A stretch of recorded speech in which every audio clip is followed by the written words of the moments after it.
Howdy, folks. So my camera here, I can't really let it rest. It keeps falling down. I'll just hold up. So here's the chickens. Here, chickies. Enjoy the wealth, chickies. Enjoy the wealth. So I've been busy the last week and beyond. So I've done a video.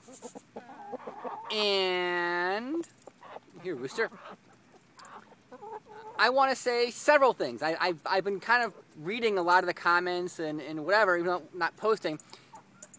And so first of all, where is silver going, right? My name is Silver Futurist. The first name I created, so I kind of got it branded as a silver guy, even though I talk about other things. So yeah, I'll go with this silver branding. You see, a lot of this YouTube stuff is about branding, right? So I'm branded as silver guy, so I guess I'll run with that. So where is silver going, right? Has it hit the bottom, hit the floor? Well, none of us can say 100%, but the sentiment is still really nutty, right?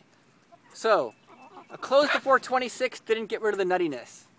A close below 21 didn't get rid of the nuttiness. $18 silver didn't get rid of the nuttiness. Are we going to see 14, folks? Well, the sentiment isn't the only thing, but $14 silver isn't off the table. $14 silver is still a scenario that, in my opinion, could happen, and I could be totally wrong as usual. But some of these technical chart people and stuff, and look at the sentiment, are saying, yeah, 14, I don't know, right? See, charts aren't destiny and so forth, yada, yada, yada. But I'm just saying is that it seems like the nuttiness is back in full force, and that disturbs me. Okay, so yes, the floor for silver, you know, if the floor is already in, right, then it could be in, right, because these production cost things and all that. But on the other hand, the market doesn't care about production costs. The market cares about supply and demand. And if mines are going out of business, but there's still supply coming on the market by the way of people holding silver, selling it, right?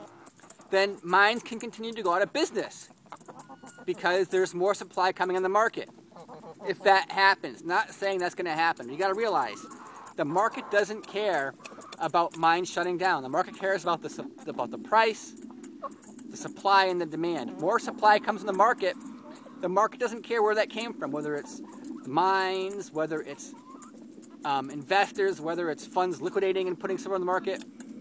So that's all I'm saying there. And yes, if the floor is in, the floor could be in, but maybe the floor would be 14. I don't know. Some think lower. You know, that's one of those things where what I'm telling you is can be Googled or looked at by anybody else, not just me on YouTube. So I guess people say, well, yeah, but what do you think? Because people want to hear, yeah, what do you think, Rooster? People kind of like want to hear my opinion. Well, I think that Martin Armstrong had a very good kind of comment. He says, we're not even in a bull market yet for gold and silver. He says, in order to be in a bull market, you got to have, you know, silver close above 50 or something. You got to have gold above 2,300. He goes, until those things happen, we're not really in a bull market. And I find that fascinating because Martin Armstrong goes against the grain, right? He goes, we're not even in a bull market yet. So you hear somebody say, oh, we're in the second phase of the bull market. Martin's like, we're not even in the bull market yet.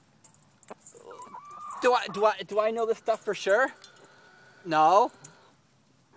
I'm just repeating what pundits say and adding my own commentary in this regard on the silver price, right? Because who am I to tell you where the price is going? Who am I to tell you what you should do with your own money, right? I don't have the gall to think I can tell you what to do with your own money. I mean, in the past, I think I had that kind of gall, but not anymore. So finally, the concept of evangelism. This is a very fascinating concept. Evangelism, right? There's been video with some controversy about, you know, someone on YouTube who's getting a big audience, you know, and whatever, and it's like, you know, there's some anger, right?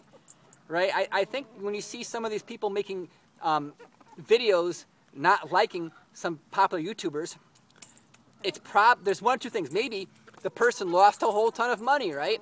If someone bought silver over 40 and they were forced to pay bills or liquidate, make a big purchase, and they lost half of their money, right? And in that window of time, they're unhappy, right? And if they took advice from someone telling them to, you know, cash their 401k or whatnot, they're going to have, quote, vengeance. Vengeance is theirs. Vengeance is the best cold dish served with pudding or something. I don't know, the Wrath of Khan, you know, quote, which came from somewhere else, actually. It came from Shakespeare, right? But anyhow, that kind of... Another thing is, you have people who genuinely wanted to make change. There are people who genuinely felt that we had to make real change in the system and are angry at those who kind of diluted the message in their opinion or water it down or goofied it up, right? You take some real concerns and you throw in other stuff because it's more popular, right? You know, I mean, if there's a conspiracy that could be true, right? But you add every other conspiracy on the internet, throw it in there because, you know, you want to, I don't know, create an evangelism base, and the people who are concerned about the original conspiracy, or I don't know. I'm just guessing, but I know that when I first started my channel, I was really serious and passionate about a lot of these topics, about politics and economics and so forth. And I had a very strong ideological center. And in the last few years, my ideology is kind of thrown out the window, right? You have ideology, and that seems to come second place to stuff like money and power, right? I mean, one of my subscribers sent a really good comment saying that George Washington was worth $500 million in his day's terms, right? The founding fathers of America were basically the elite of America. Wait. That's called chicken courting. That's how the rooster courts. Very, very romantic, isn't that, over there? But anyhow, so what I'm saying is that in order to have a revolution, you need to have the elite, you know, the elite have to be a part of it. And if not, it's like a revolt, which they always seem to fail. So that's kind of a cynical commentary I had. So when I see a lot of this stuff on alternative media, it's like, you know, until we get some, I don't know. I'm going off on a serious tangent here. So basically, with silver, right? Will 14 be the floor? Is this the floor? Or is it going to single digits? A lot of people have an opinion stronger than mine on that, right? All right, thanks for watching.